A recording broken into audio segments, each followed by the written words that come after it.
தென்றலே மெல்ல பேசு சீரியல்ல இப்ப இளமதிக்கு கலாவோட சதித்திட்டம் என்ன? பரமன தனக்கு கீழ ஒரு அடிமையா வச்சுக்கணும் அப்படிங்கிற திட்டம் முதல் கொண்டு எல்லாமே பார்த்தீங்கன்னா, இப்ப இளமதிக்கு தெரிஞ்சிடுச்சு இல்லையா?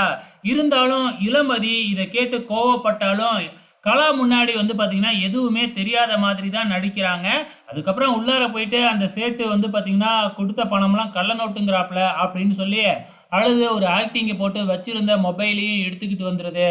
ஸோ வெளியில கூடிய சீக்கிரத்தில உன் சுயரூபத்த வெளியில கொண்டு வரேன் அப்படிங்கிற மாதிரி நம்ம இளமதியே ஒரு சவால் விட்டுக்கிட்டு இருக்கிறாங்க. அதுக்கப்புறம் என்ன?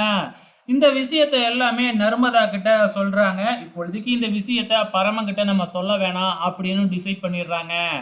திருச்செந்தூர் போன நம்ம இளமதியோட அப்பா ரொம்ப நாள் கழிச்சு வந்திருக்கிறாப்புல. கோயிலுக்கு போயிட்டு இவ்வளோ நாள் கழிச்சா ஒருத்தவங்க வருவாங்க அப்படிங்கிற மாதிரி தான் இருக்கு. ஸோ நம்ம பரமனும் இளமதியும் தான் போய் அழைச்சிக்கிட்டு வராங்க பஸ் ஸ்டாண்ட்ல இருந்து.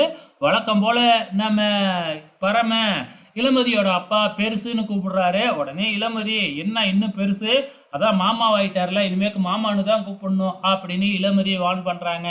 இருந்தாலும் அவ்வப்போது நம்ம பரம வாய் தவறி பெருசு பெருசுனே கூப்பிட்டுக்கிட்டு இருக்கிறாப்புல.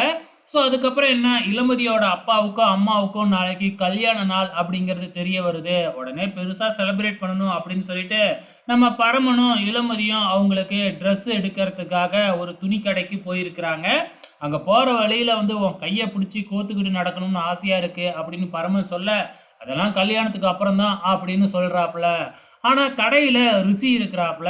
ரிஷிய பார்த்த உடனே வேணும்னே இளமதி பரமனோட கைய பிடிச்சுக்கிட்டே சுத்துது. இத பார்த்த உடனே பரமனுக்கு ஆரம்பத்துல ஒண்ணுமே புரியல. அதுக்கப்புறம் பரமனும் ரிஷிய பார்த்த உடனே, "ஓ!